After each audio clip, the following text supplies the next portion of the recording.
Friendo, Steve here. And Larson. And welcome back to Going In Raw, the only pro wrestling podcast you need to be listening to right here at youtube.com/Steve and Larson. Available wherever podcasts can be found. And of course, taped live at the Twitch at twitch.tv/Steve and Larson.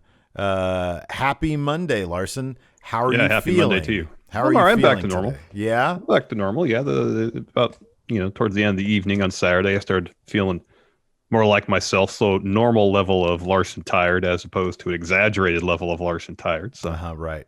Okay. All right. That's good. And then I hear the second one is the one, because I'm getting my first tomorrow. Yeah, so tomorrow Wednesday, morning, right? Wednesday, like the day that we do a lot of stuff, I'm going to be completely out, by the way. It might get you Tuesday night. Oh, that's what I was saying, because I'm Tuesday getting it early tomorrow. I'm getting it like at 9 in the morning. Yeah. Because for me, like Friday evening, I just felt foggy. It felt super foggy up here. Yeah. And I got it Friday afternoon or whatever. So More importantly, of course, than the vaccine. What do you got there? Is Saturday. Larson, what's happening this coming Saturday? You mean Sunday? Is it Sunday? Yeah, Rebellion Sunday. They moved it Sunday. What is it called?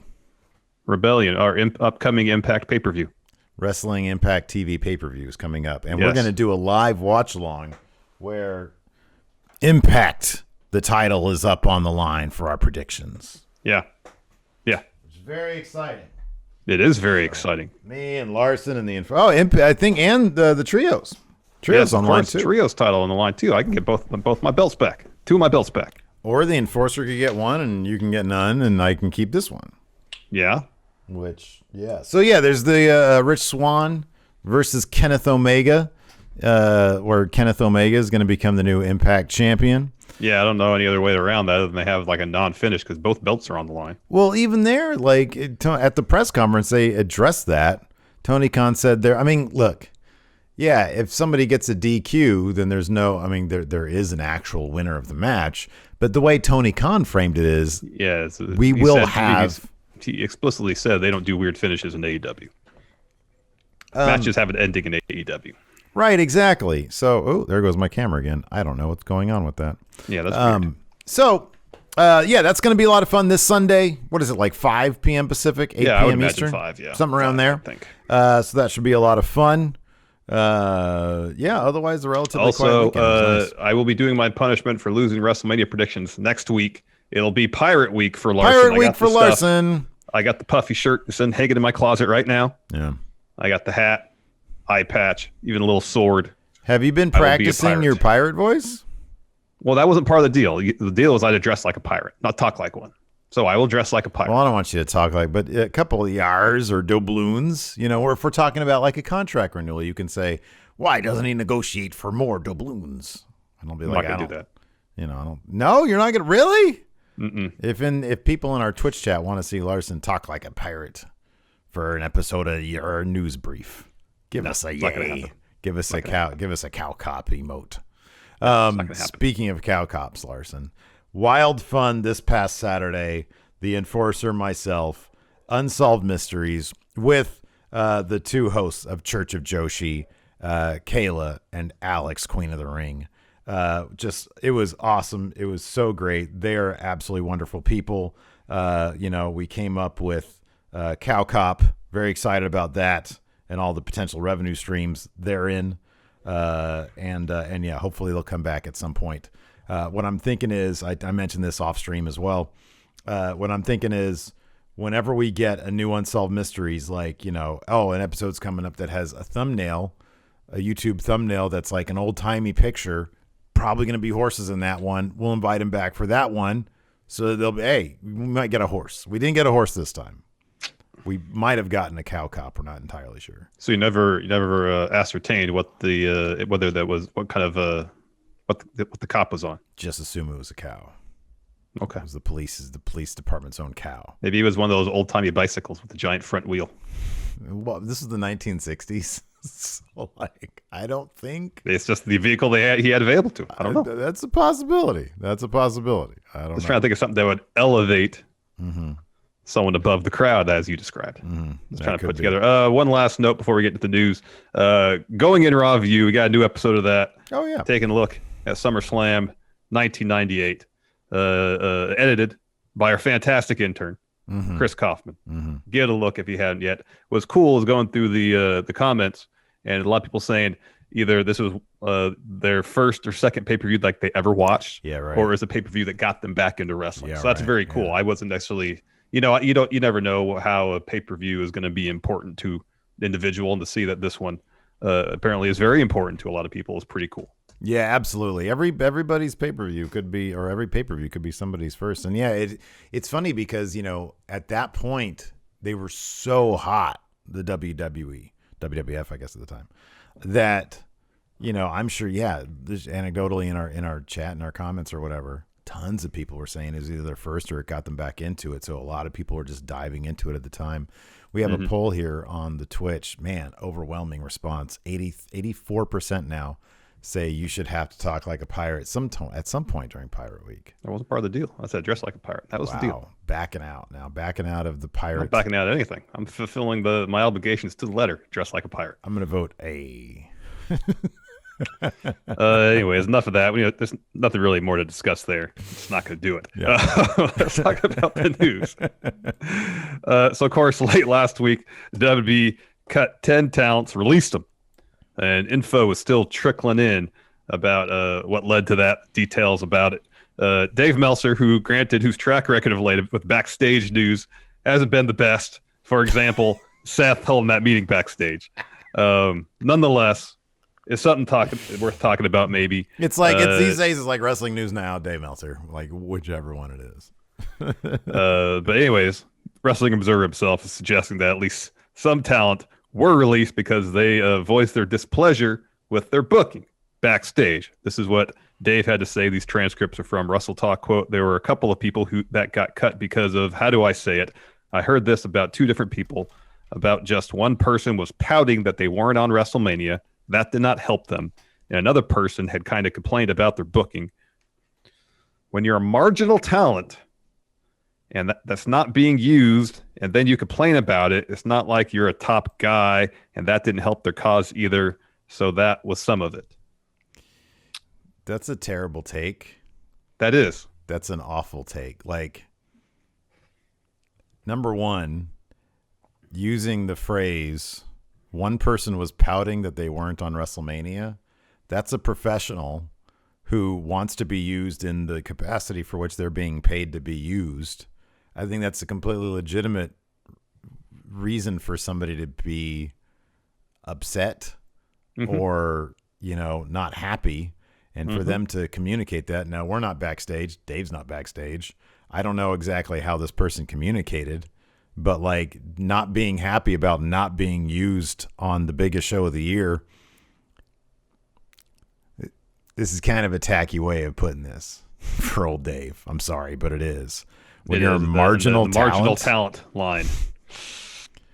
I mean, I don't know. This is kind of tacky. Like, I don't know who his source is or where he's getting this from, but like we've often said that, everybody has their own agenda. If you're a wrestler, if you're a front office guy, if you're a promotions guy, if you're a marketing guy or whatever, if you're Vince, you got your own agenda. You're going to frame things your own way. And this is kind of an ugly way for anybody. If this was related to Dave, and I'm sure Dave, on his show said this as diplomatically as possible, I suppose, maybe in his tone. I don't know. I'm just reading the quote here. But like if somebody relayed this to Dave, it's kind of a crappy thing to relay. Somebody was pouting, so they got fired from their job. Yeah. Like that's tacky as hell. All right, before we continue, here's a word from the sponsor of today's show, ExpressVPN. If you've ever browsed using Chrome's incognito mode, you may not be as incognito as you'd like. After all, Chrome is a Google product, and Google has amassed a great fortune by tracking your movements online.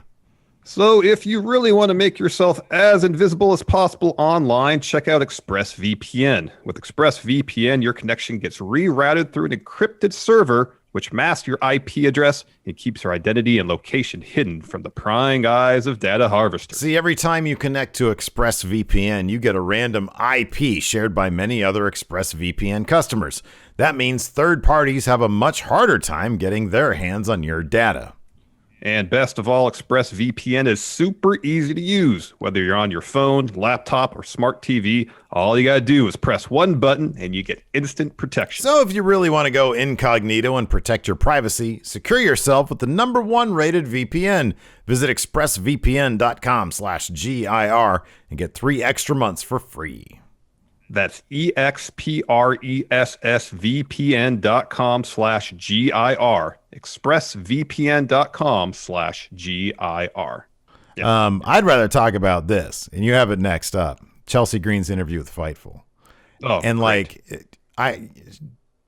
It is insane to listen to this interview and think that WWE would have gotten rid of her. Because, and you and I have talked about the one time we sort of had an interaction with Chelsea Green. We were at StarCast. Oh, she was great. And she came in, just lit up the room. Like, just tons of personality, charisma.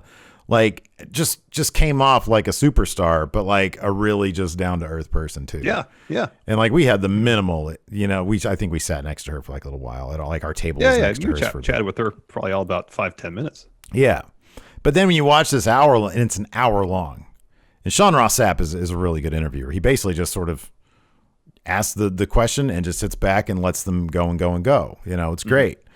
And she is just wildly charismatic. And you hear her talk about stuff like, for example, he brings up the name Victorious that was rumored to have been attributed to her, upon a call up. And he says, hey, was there any truth to that? And she's like, yeah, I'm paraphrasing, by the way. There are some actual quotes here in a second. We'll get to that. But she was like, yeah, no, that was a real thing. And she was like, at first I thought it was a joke. But then when I thought about it, I was like, and I found out that it was real. She was like, my mind just started racing, like whatever they would give me. And she mentioned this about several ideas that were thrown at her. Whatever they would give me, I was thinking up of every possible way I can run with this. Isn't that the kind of person you want to keep around? There's 100%. And then there's the quote here about her waiting outside Vince's office for 4 weeks, like bringing a sleeping bag and sleeping at Thunderdome to get a chance to pitch ideas to Vince. Like everything in here seems like this is the type of person you want to have in your company, because whatever you give them, they are going to make the most of it. Right. Those are the type of people you want to have. I know. And if somebody like that shows up every day, she was talking about how she would email like every single week, hey, I'm going to be there. I'm going to be at SmackDown. I'm going to be ready to go. I'm going to be ready. I'm ready. And they don't get on a show. And if you betray 1 ounce of like disappointment, oh, well, that's your marginal talent. So you're complaining. You're complaining. Yeah. I don't know. It's man, I don't know why it's insane. It's insane that #1, it was crazy that she just showed up. She just showed up the last match she was in when she was injured, that they would just have her out there cold without any vignettes or anything, like to not spotlight one of the major things about her, which she even noted in the Fightful interview, her acting ability, her promo ability, which, I had seen plenty of in Impact. Like she is terrific in all those areas. To not spotlight that stuff off the bat before you debut, or when they do that for so many other people, was really weird. Like to not put a mic in her hand even on the way down the stage or something was really weird. I wonder if it's just one of those things it's creative plans are so hastily put together at times. Yeah, we need another person in this match. Who do we have? Oh, let's put Chelsea in there. It could be something as simple as that. Whereas it was literally day of they decided to do it. I don't know. That's just speculation. We know so much of what's decided creatively on any given episode of Raw or SmackDown is seemingly decided day of or during the show. So so there's a lot to get through in the interview. Like I said, it's about an hour. We'll go through some of the more interesting bits here. The first up just had to do with her actual release. She said the news did come as a surprise to her. She had said that she had actually been prepared a year ago for those releases. She said she figured that would probably be the case. Even like her short stint in NXT with Robert Stonebrand, like was really quick. And it was like, man, that actually could have been the perfect. I always thought back then, I'm like, man, I mean, you see like somebody in main roster was like, oh man, we got to have her on main roster now. Okay, fine. You use her then. But like the fact that they didn't keep her in NXT for a little bit longer just to establish a brand name and who she is kind of odd. But she said that she was sort of ready for it last year, and then this year she got a text as sort of a heads up from somebody saying, hey, you're probably going to get cut. And so when she got the phone call, she was like, okay, she wasn't too surprised about it, and she said she would have been devastated had she not received the heads up, because she figured it would have been about a SmackDown call up, because she was like, ready to go. Yeah. Let's talk about this Vince thing. This is fascinating. So she talks about waiting outside of Vince's office for 4 weeks. She said at one point they were going to debut her with Vanessa Bourne and Santana Garrett, and who I guess she's known for a while. She says Santana was one of her best friends. And then so she sat outside for Vince's office. Sorry, all three of them sat outside for Vince's office for a couple of weeks, and she did a couple more weeks on her own. And then I guess there's creative talking about ideas. So after 4 weeks, she finally got in for a 30-minute talk with him. Mm-hmm. And this is really fascinating. So it is. Yeah, it is. This is what she had to say. I'll just read the quotes here from Fightful. He asked who I was in terms of what I do, how I want to be presented, and I told him I've pitched 15 to 20 ideas, and he said, okay, give them to me. Pitch them to me. I pitched every single 15 ideas to him. He wrote them all down. We talked about each one. We talked about what would work and what wouldn't. He asked me why I thought certain things would work and why I thought certain things wouldn't. And 2 weeks later, I was in that Survivor Series qualifying match. She continues, it went very well. Who knows on his end what he thought of me, but I left with such a positive vibe about the entire thing. And relaying the meeting to Matt Cardona, I realized how lucky I was to get such a long sit down with Vince McMahon. People just don't get that. Mm-hmm. So she talks more about waiting to get the meeting. She says, you show up at call time, you show up at 1 or 2. I would show up around, so the call time is 2, so I'd show up around 1:30. I would sit beside his security guards outside his office and wait until 5 p.m. If you go and someone else is sitting there, you're like, no, there's a chance you might not, and you're going to sit there forever. I'll have to post it one of these days, but every time I would waited outside, took a picture of Vince's office in the background with a funny face. Yeah, the Vince meeting is fascinating because you would think, given how much this guy does in his job, to sit there for a 30-minute chat and write down 15 to 20 ideas that somebody's pitching at you and go through each one and have ideas for them, it's kind of impressive that Vince can still do that. You know what what I took away from that was good Lord.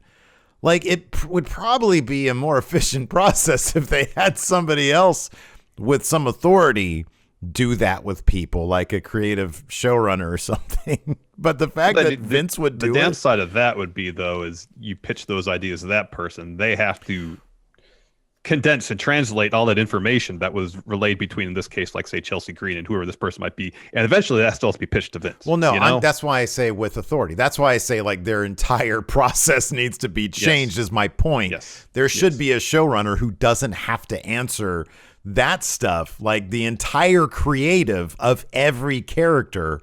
They honestly shouldn't have to answer to Vince. He should be working on, I don't know, big picture stuff or any number of other things. But it is interesting, and maybe it just speaks to how much Vince McMahon really does love this stuff, that he still wants to sit down and, hey, give me every idea you have for you. What do you bring to the table? And then he sits there and helps them figure it out. It's fascinating that at this age, at this stage in his career, he still does that with people who don't even show up on TV, really. I know she did and she got injured, but you know what I mean? That's crazy. You got to sit there and wait for, it's like the DMV. You got to wait for ages, but man, the fact that he would still do that is both impressive and, maybe indication that there really should be some changes. Yeah, it'd be both impressive and maddening that you have to go to those lengths just to sit down to get a little bit of time. Mm-hmm. Yeah.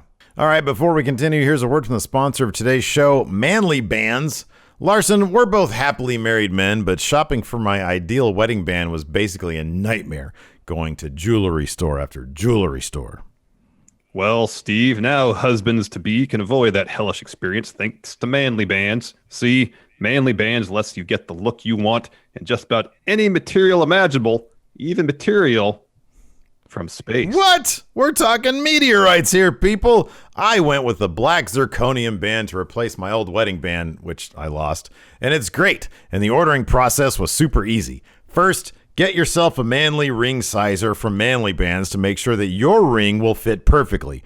Once you know your size, check out the insane selection of materials to choose from. Gold, wood, antler, steel, dinosaur bone, and even the meteorites that killed those dinosaurs. I went with the carbon fiber band to replace my insanely heavy ring I got years ago when I got married. I never wore it because it was too bulky, but this ring from Manly Bands is comfortable and super lightweight. And once you've selected your band, Manly Band offers free shipping worldwide, a 30-day exchange policy, and a free warranty. To order your Manly Band and get 21% off plus a free silicone ring, go to manlybands.com/raw. That's manlybands.com/raw for 21% off. Manly Bands, the best damn rings, period. Let's talk Pat McAfee. We saw him make his debut on SmackDown commentary this past week, and on his recent episode of his own show, the Pat McAfee Show, he gave himself a performance review. Steve, you want to read this? Yeah, this was great. He said there was no real sit down like, hey, you can expect this and this. I had no clue what was going to happen all night. No clue. I do believe that that this is the plan going forward to just keep me out of the blue. If so, I had an absolute blast. I do not think I was anywhere near what I can get to as a commentator for professional wrestling. I used a lot of words over and over. I was scared to have too much bass in my voice because I didn't want people to think I was trying to dominate the call, but sometimes I sounded too soft. The standing, my natural instinct is to stand when something happens. I guess a lot of people didn't enjoy that. I appreciate that because that was potentially something that could get me into some shit. A lot of people say you need to stay. The clip of us coming back to the too hot of me standing and Michael Cole sitting and me being caught in a situation where like, I don't know if I should stand or sit right now. That was an ad-libbed moment that pops up and is incredible. I had a blast. I think I stunk, but I have a chance to get better. I enjoyed it. I'm very thankful to all the people in WWE and to anybody that tuned in. Those transcripts are from Fightful. Yes. We both talked about this on SmackDown. We both really enjoyed his performance. I love that, he's very critical of his own performance. That only means he's going to get better. He's interested in getting better. I don't know, man. I think a guy like that, if he feels more involved by standing, God, let him stand. Let him do whatever he wants to do. I know. That was always interesting is you'd watch, if you pay attention to like NXT, the commentary team, like if a match was really good and they were really into it, they'd all be standing, huddling around a monitor. Like Boro half the time would jump out of his chair and jump up and down because he was so into the call. Yeah. And, whatever makes for the better, whatever helps relate the story that's being told in the ring as far as what the commentary does. So that means they stand up because it helps them feel more involved in what's going on in the ring. Then by all means, heck yeah. Yeah. I wonder if Moro is more of a, well, I know I'm standing, but like he feels the freedom to sort of like explode because it helps his thing. Whereas McAfee's new to it. And he's like, I like to stand, but then I'm also cognizant of people wanting me to sit. And so there is that sort of, second guessing. Maybe he'll just get to the point where he'll just be comfortable. Oh, I'm sure. I thought that he was really good. Yeah, I thought he was really good. But like anything, with repetition, you get better. So yeah, exactly. Yeah, he'll find whatever low voice or high voice he wants to. He'll get into a groove and settle into it and be good from there. Exactly. Sometimes he'll go low. Maybe it's weird. Is it weird to you that Damian Priest doesn't do that anymore? The super low voice. He doesn't do the low voice anymore. I mean, his voice is naturally very deep, but yeah, I know what you mean. Like lately, I've noticed that it's not as, I don't know. Like next time he talks, like tonight, probably, hopefully, if he's on TV. Like I noticed it last week when he called out the Miz. I was like, interesting. I wonder if that was like the directive backstage or what. I don't know. Maybe he's just more comfortable talking like in his natural voice. Could be. Like that one time, like every once in a while, Braun will slip in his shoot voice. I know. It's weird. I know. Let's talk about some Raw superstars on the move. On the move. So it really does seem like Retribution is officially done. They kicked out Mustafa Dude, Ali. Are they going to get rid of those masks tonight? Are they going to wear some I hope suits? so. I hope so. T-Bar, even suits with masks. they got to get rid of the mask, man. The whole point, like rebrand the masks to the gold and black. What Ali was talking about, what the masks represent in terms of Retribution. If they're not Retribution, there's really no point to have the masks anymore. Maybe they're taking that to heart. They just don't like having a jerk for a boss. And they're like, hey, I'm going to keep this mask on because I agree with the ideals of Retribution. Just the man himself was kind of... Well, then explain why T-Bar and Mace are joining up with potentially with Hurt Business. Because MVP seems like an awesome boss. They still want a boss. They're like, we just went with the wrong boss. All right, gotcha. So anyways, T-Bar and Mace, they might be on MVP's payroll. But what's next for Reckoning and Slapjack? PW Insider and Post Wrestling are reporting that Mia Yim and Shane Thorne are no longer part of the Raw roster. They're heading to the Blue brand. They're going to be on SmackDown now. That's cool. That's good for both of them. I wonder if they're going to give them a new thing. They're probably still going to be just what was Reckoning her name? And Slapjack. Reckoning I know, and it's going to Slapjack. be a bummer. And they're still going to wear their Retribution outfits. I have zero confidence because I've seen that before. Oh yeah, where they do that. They just 100%. keep people in their same old for no reason. This is a phase of your life that's no longer there. It's no longer relevant to you as a character. You're stuck in this Kafka-esque nightmare where you're stuck with the same gimmick, even though it no way relates to what your character is at that time. Hey, can I change my costume? Have you talked to Vince yet? There's a 5-week line waiting for him. Then no, you can't. Not until you've talked to Vince. You gotta wait the next 5 weeks and hope you get in after that. How many ideas do you have to pinch to Vince for your outfit? I got 5. Triple it. No, quadruple it. And You now need an entire binder. a binder of ideas, complete with professional sketches. Yes, for what nothing you want short to of be. a full portfolio will be allowed. Yeah. Do you know, is Vince scheduled to be eating steak during your meeting? I don't know that. Ooh. You better hope not. Because if he is eating, you might as well kiss all those pitches goodbye.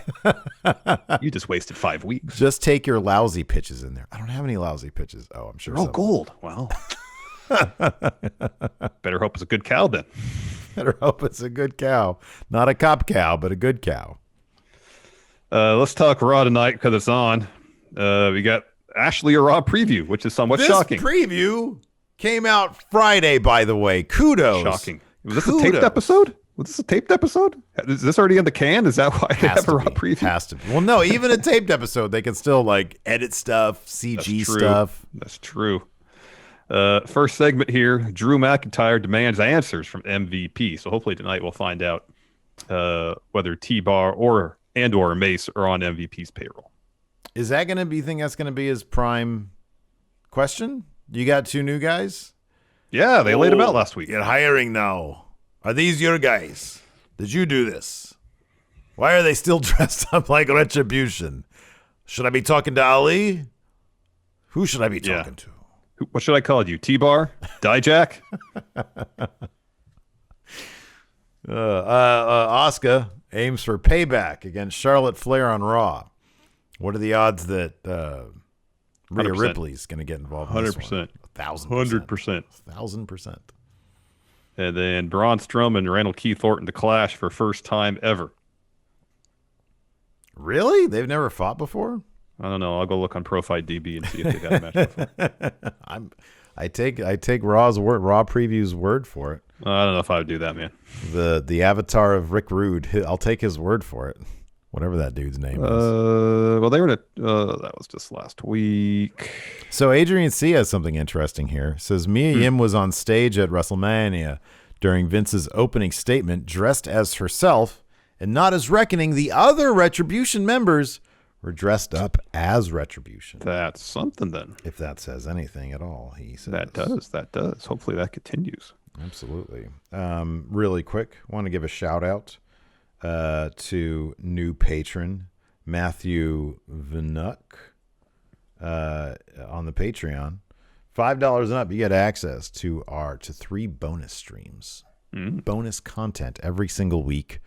We have Ask Steven Larson, where we just don't talk about wrestling. It's great. We have Power Rank, where we do talk about wrestling. And then we have our Friday. This is my favorite. Our Friday GTA streams, which at this point we just do races in GTA because we're trying to get Larson his first win. Well, I would just like to win one at some point. That'd be nice, but it doesn't happen. We're trying to help him get to a solid. See, I don't want anybody's help. I want to do it myself because that's the feeling of accomplishment is when you do it yourself. Jorge D also said Nikki Cross tweeted WWE Raw tonight with a pic of her gear. Possible return? I hope so. Nikki Cross is fantastic. That'd be great. Well, going back to 2017 at least, doesn't look like Braun and Orton have had a one-on-one match. Oh, this is a good question. Frederick the Dino says, considering the couples policy that they've had thus far, do you think Keith Lee is going to the blue brand as well? I'd consider that. Yeah. That would be interesting. That'd be pretty awesome. But with them not touring now, it's kind of less of a deal. I think the idea is they were trying to keep couples together on the road. Mm-hmm. Also, quick note, Sami Zayn's Dancing Man t-shirt is now up at ProWrestlingTees.com.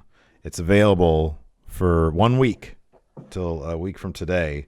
It's got all of his great. It's like a pencil drawing or a watercolor markers. I think maybe this is like the fancy markers drawing of him in 6 different poses, dancing like he did when Logan Paul. Are you going to get one debuted? I might. You know why? Because 100% of the proceeds go to SammyForSyria.com, which is really his really terrific mobile medic unit thing that he does for Syria. So yeah, I might check one of those out. Yeah, me too. Before we continue, here's a word from the sponsor of today's show, Sunday. Typically this time of year, I'll look out my window at my backyard and just see an absolute mess. Just huge bare patches and spots of various weeds. But this year, I'm getting serious about my lawn care, and that's why I've turned to Sunday. Yeah, Sunday makes taking care of your lawn easier than ever. They take out all the guesswork and unwanted chemicals so you can grow a lush green lawn that's better for people, pets, and the planet. All you got to do is go to Sunday.com, put in your home address, and their free lawn analysis tool creates a tailored nutrient plan based on soil and climate data. So you get all the stuff your lawn needs and nothing it doesn't. Plus, Sunday explains exactly what you need and why you need it, which makes lawn care easy for people like me who struggle to keep their lawn looking green. All I had to do was attach the ready-to-use pouch to my hose and spray my lawn. Now, instead of taking all day to care for my lawn, I get it done in less than 15 minutes. So let Sunday take the guesswork out of growing a greener, more beautiful lawn this spring. Visit getsunday.com/GIR to get $20 off your custom lawn plan at checkout. That's $20 off your custom plan at getsunday.com/GIR. It's pretty You great. want to answer some questions here? Yes, let's answer some questions. Now, All right, Patrick Sparks. Go ahead. Should Ryback retire like his Twitter followers want him to? Wow. You saw that poll he put up, right? I did, and it was like a super majority of people wanted him. I'm pretty sure it's a plurality. I thought it was like 68%, wasn't it? I thought it was only like 40-something that said he should retire. Man, I don't know about that. I thought it was like, hold on a second. I thought it was like a lot of people. Hold on. I mean, it's still a pretty shocking outcome. Yeah. Let's see here. I know he was complaining to Twitter about the outcome of that poll. Well, I don't even know where it is anymore. But yeah, it was like a lot of people. No, I think he should do whatever his heart tells him to. Mm-hmm. I'm kind of surprised that he here it is. Hasn't come back. Yes, 44.8%. Oh, okay. For some reason I thought it was a lot more than that. But still, I mean, that's a pretty big chunk. Because, what was the second highest? AEW, about 30. Oh, wow, that many. Okay. Yeah, so it was relatively close. I mean, it was double digits, the difference, but it was relatively close. Mm-hmm.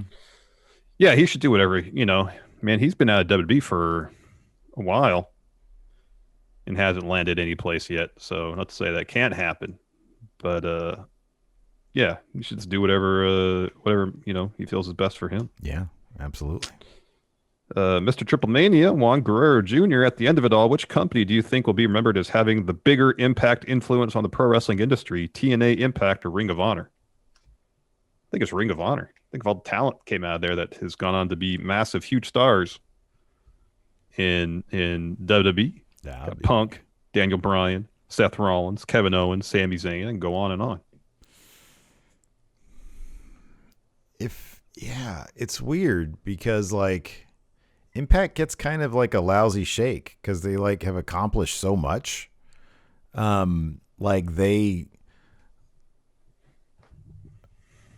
lot of people came out of Impact too. Yeah, that's true. But they don't. But I kind of agree with you that I think the popular perception will be that Ring of Honor would. Well, it's not just that all that talent came out of Ring of Honor and went to WWE. It's how that talent then shaped what the in-ring product was in WWE for years to come too. You know. Yeah. But man, Biggie, you know the thing about Impact, Ring of Honor just tried to be its own thing. Impact always TNA always kind of tried to be like, hey, WCW's gone. At first it was like, hey, let's just try to pick up where WCW kind of left. It was like, hey, it's the Jarretts, let's do WCW. Yeah. And they would always pick up, WWE releases. They'd get old ECW guys. They would do some ECW type stuff. They always tried to be like, an alternative appealing to people, not by doing anything, although they did, the X division was like pretty revolutionary. Yeah, it was. It really was. So I don't know. Impact, man, they should have a larger legacy, I think, than they sort of do. Oh, agreed. And just because, I would pick Ring of Honor, it's not a slight to Impact, because the X division alone is massively influential. Massively. Mm-hmm. Blake Elizondo, seeing as there is a wealth of free talent, if Steve and Larson were to reboot any dormant brand, what 5 talent would you build around any free agent, WWE mid-carder, Ring of Honor level superstar, I guess, is eligible? So reboot a dormant brand. So like if you wanted to reboot ECW, you could. Oh, yeah. I was always sad that WWE poll sort of tricked us into thinking that was a possibility. That'd been awesome. Probably would have sucked, but whatever. I'd reboot ECW. I'd basically just sign up. What are they called? 440 from out of GCW. I would just sort of buy GCW and rebrand it ECW. See, I kind of do the same thing. Anyways. Instead of ECW, I'd rebrand it Wrestling Society X. Oh, wow. Nice. Very good. Have you watched a lot of those? I watched a little bit of it when it first aired, I remember. Mm-hmm. I have 3 copies of the DVD sitting in my bookshelf out there. I just need to sit and watch them all. Hold on a second. Fear and Loathing says, I'm looking at the Ryback poll now. I voted. It says 70% want him to retire. Oh. Why is there such a discrepancy? Numbers. Maybe there's been updated numbers, because when it was sent to our mod chat, it said 40%. Yeah. Did you go on his Twitter and look? I tried to, then I got distracted by stuff. No. All right. Well, keep that up. I'll ask some more questions. All right. Nick, with AEW doing 1 million last week and Blood and Guts happening 2 weeks from now, do you see the Blood and Guts special doing more than 2 million? Probably not. No. If it's marketed well? No. 2 million? No, man. Let me finish. No, not 2 billion. There's a chance they could get close to their debut numbers if it's marketed really well. Oh, yeah, sure. They can get close to 1.4. Yeah, I'm really curious to see if this is going to be a trend, because good Lord, 1.2 million was a lot. That was out of the blue. I was not expecting that. That was really out of the blue. I thought they might get close to 1 million, but not 200,000 more. Jason Lewis, Peacock reaches out to you to make a new program for the network. It's called Rawgate for 3. It'll be similar to Table for 3, except it will feature one wrestler with 3 different personas. Mm-hmm. What a great idea. Mm-hmm. Which wrestler or personas will be the first episode? Most obvious one is Mick Foley. Yeah, that's why I'm not going to say that. That's off the table. Come on, you can't do Mick Foley. Clearly, it's Kane, Fake Diesel, and Isaac Yankem.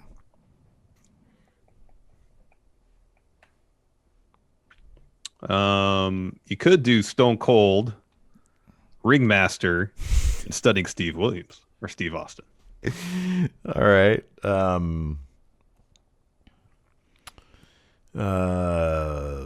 or Undertaker. Yeah, 3 Undertakers would be boring. Mean Mark Callis. Yeah, not into that one. You could have Sid Justice, Psycho Sid. It's just the Sid same. Vicious. It's literally the same guy. What about this? Current Triple H Cody, Stardust, and Dashing Cody Rhodes. That I like. I like that. All right. Because it's just current day Cody sitting there with just resentments. Yeah. He's like, you two are just losers. Well, he actually had a decent run as Dashing Cody Rhodes. He was great as Dashing Cody Rhodes. Yeah, it was crazy. That was a really fun gimmick. Again, you look at Cody, it's like, why did you guys release? Wait, did he ask for his release or did they just release him? Oh, okay. I think they asked for it. I think he asked for it, yeah. I think so. Dalen Dula, recently after a rough night of sleep, you decided to purchase a new mattress. Unfortunately, with so many mattress options out these days, you've had a tough time knowing which one would be perfect for you. What wrestler do you ask for advice on buying the best mattress? Who's Kenta? Go to sleep. Because he does the go to sleep. Go to sleep. Okay, that's good.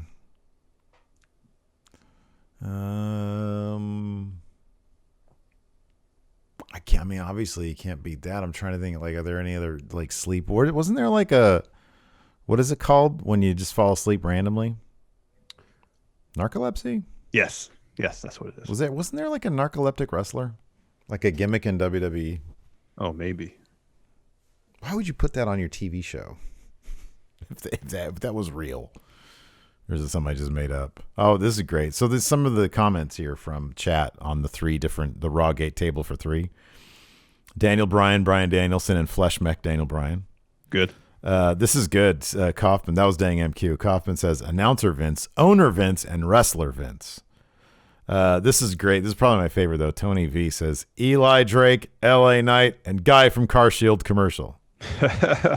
What about Sasha Banks, NWO Sasha Banks, and Bullet Club Sasha Banks? And Bullet Club Sasha Banks.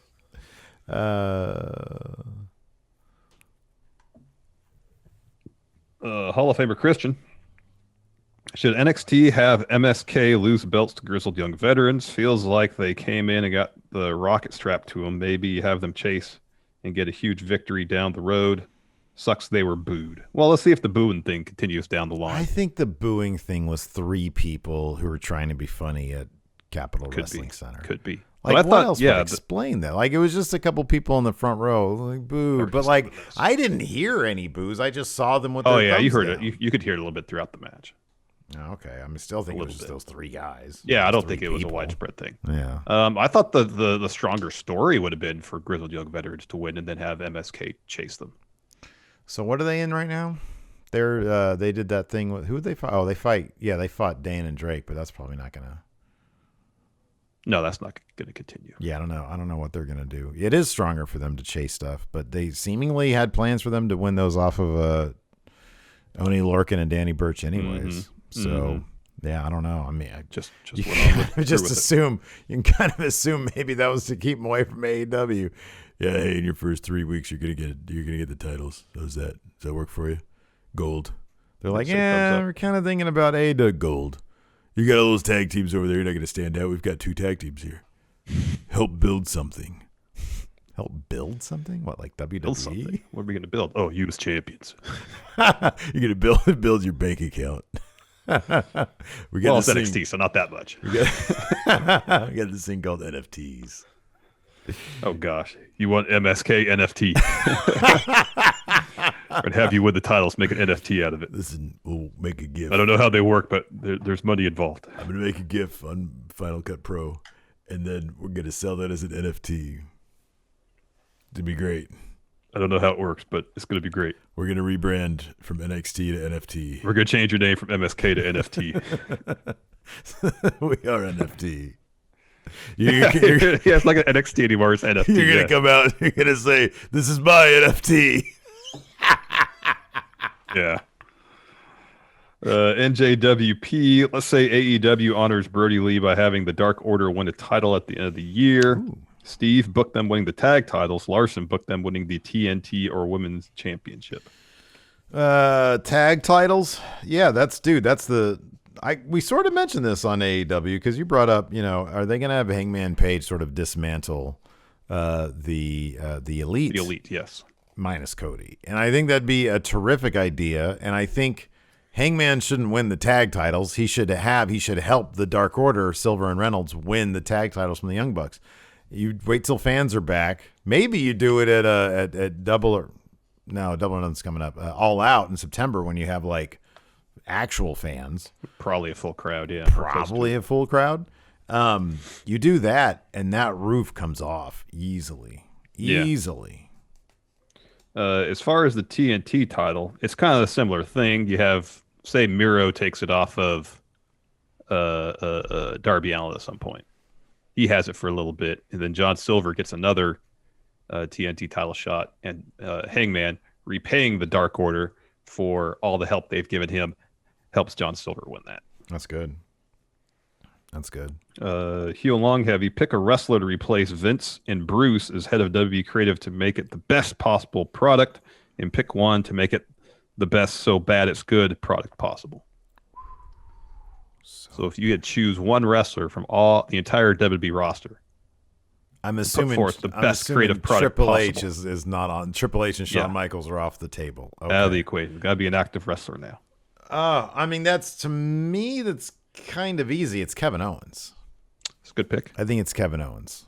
I'd say Daniel Bryan, but I think that's a really good one too. Yeah. And then someone to book for the best so bad it's good. So bad it's good.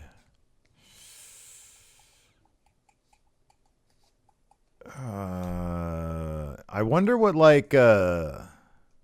I'm gonna go by his decisions he made in authority role in kayfabe for this answer. It's Baron Corbin. Oh, that's good. Because when he was Constable of Raw was not good. I understand that was kayfabe, but I'm going to say this. Given how much he seems to misread fan response, I'm going to go with Seth Rollins. That's what I'm going to say. That's good. Anthony Matthews says, I love Alexa Bliss's character work, one of the best at WWE. However, from a wrestling standpoint, with a main roster that now has true workers like Sasha, Bayley, Becky, Charlotte, Rhea, Bianca, Asuka, Shayna, etc., do you ever see Alexa getting a legit title run ever again? Sure. I think that she's a pretty solid worker. I mean, is she the caliber of some of those names? Maybe not, but few people are Asuka. But yeah, I don't know. I think that she's pretty far up the ladder when it comes to, like, especially over the past couple of years. Like when she was wrestling more often, you got to see it a bit more. I thought she was doing pretty damn good. Yeah, I thought she grew a lot. You can tell she's put in a lot of work to get better. Yeah, for sure. Coach John Pliskin, what film director would you want to see make a cinematic match, and for which wrestler would it be for? It'd be Paul Thomas Anderson, one of my favorites. All right. And I would want to see him do Amos' next match. All right. That's what I'd want to see. I'd want to see the match where Amos and AJ Styles break up. Ooh. I want to see Werner Herzog direct a cinematic match. It's like a blood sport match, but it's out in the woods. Okay, that's good. And you get Cal Jack taking on...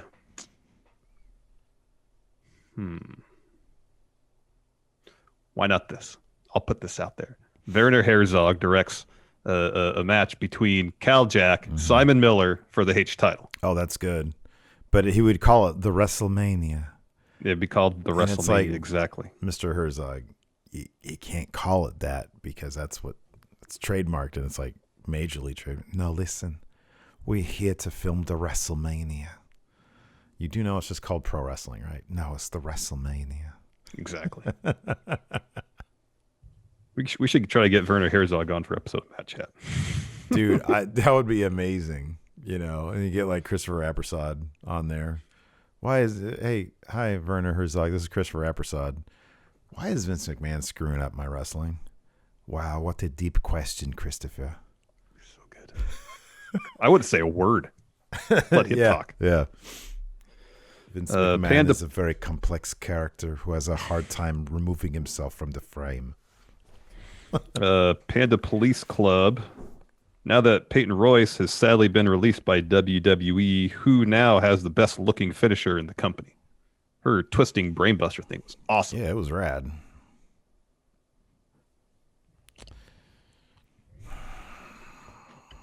Who's got the best looking finisher? God, so many people have really cool finishers kind of like that, though. I still say my favorite finisher is still the End of Days. Yeah, that's a good It looks fun.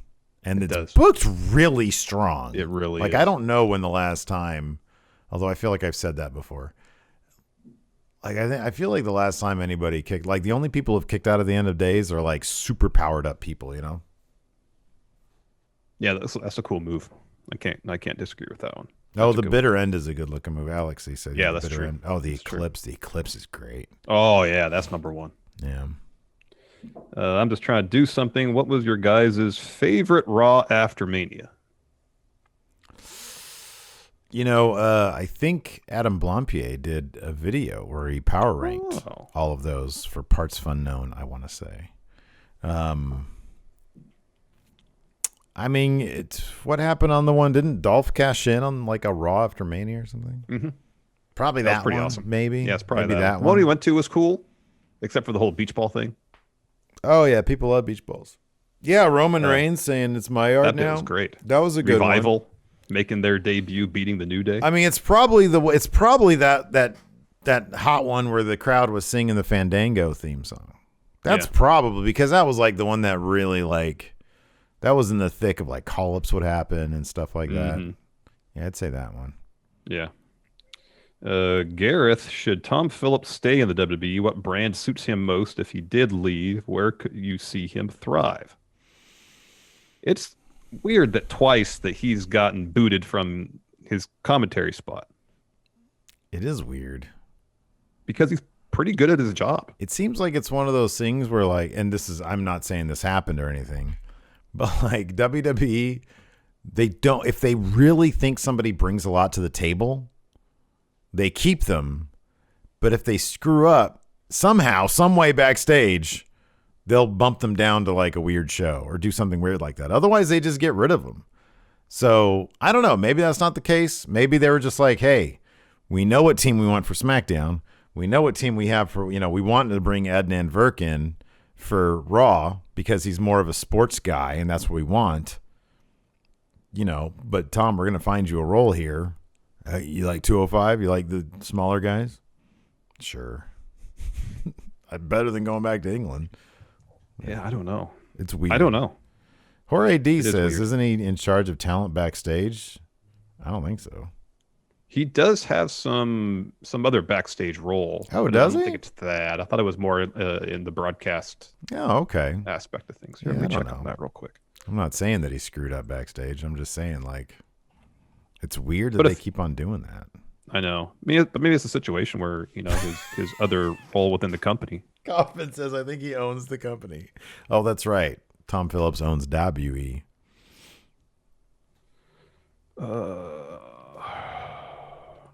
You know who is in charge of talent backstage? John Laurinaitis, That's head true. of talent relations. Because in the press release they had for Adnan Virk, Hey, Larson, I got joined the commentary team, it said Gotta let you go, buddy. Budget cuts. what Tom Phillips' other role was. Hold on a second.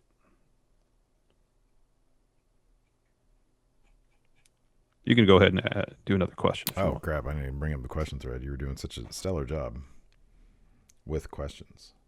Oh, wow. Yeah. So here's confirmation. Fear and Loathing brought up man. So with 13,500 votes, 70%, which is a supermajority, Yeah. want him to retire. Want right back Wow. to retire. Wow. What promotion would you like to see me return to in 2021? Hashtag hungry. Hashtag feed me more. Hashtag right back. So Tom Phillips is the senior manager of on-air talent. What? This is from the press release about Adnan Virk joining the Monday Night Raw team. It says Tom Phillips become the new host of 205 Live and oversees special projects for WWE's programming on Peacock and at the Performance Center. Phillips also remains in his role of senior manager on air talent. Oh my God. That's awesome for him. He's got like 5 maybe, different paychecks I coming think in. I think Michael Cole is like head of on-air talent. Yeah. Right? Just like his thing. So I guess no nerf. Oh, that's cool. Tom All right. Phillips is just right. So it's like the opposite. He keeps on doing really good things, and that's why he's got a reduced role on air. So good for him. Maybe he's got some other things coming up. Who knows? He's being promoted out of the broadcasting chair. That's awesome. Maybe. Good job, Todd Phillips. Sober Chad, if medically cleared, what do you guys see Samoa Joe doing outside of WWE? Okay, so outside as in the world of wrestling still, or outside of wrestling altogether? Just outside of WWE. Outside of WWE. Dude, AEW or New Japan, assuming that medically he's okay to be... Or go to Hollywood. Samoa Joe could be a massive star, He man. could be a massive star. Like so an dang entire FX series could be built around, an entire FX shared universe series could be built around him. Absolutely. Easily. The level of gravitas that Samoa Joe has is off the charts, man. Yeah, absolutely. Off the charts. Dirty Rich, what 2 current wrestlers or past commentators would you both pair up with to call a major show? So we're one half of the broadcast team. We need either current wrestlers or past commentators to join us on the broadcast team. I'm going to say Sami Zayn. And then we need another person. I guess, sure, why not? Three person booth. Oh, I thought it was a 4-person booth if it's you and I. Well, I guess it could be read that way, yeah. Or I just read it as we're each have our own team. So I get my own team, you get your own team? Sure. All right. Well, give me Sami Zayn. And I'm going to choose a legacy person. I mean, obviously, it's Gorilla Monsoon. It's good. I'll go with Jesse Ventura. Oh, And Kaufman says Sid. All right, thanks, Sid. Oh, wow, Sid. What just happened there? What did we just see there, Sid? Well, we're watching a wrestling match right now.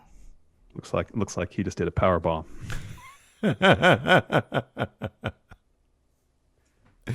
Oh man, that's great. Does he still have that show, the conspiracy theory show? Sid? I don't think Sid ever had a show, man. What kind of TV show? Here's a question for me. What kind of TV show would Sid host?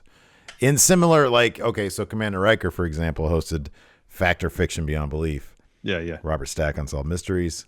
What would Sid host? What if he hosted one of those shows on like the ID channel, like a true crime show? Oh, that's good. Yeah. Oh, how about this for the commentary team? It's Kevin Kelly, because he can do like 90% of the talking. Yeah. And there's Sid. Yeah. Sid does 90% or 9%. Then I only have to do 1%. You do 1%. That's right. You just say every once in a while. Once an hour, you say, that's right. That's right. That's right, Kevin. That's right, Sid. You got that right, Sid.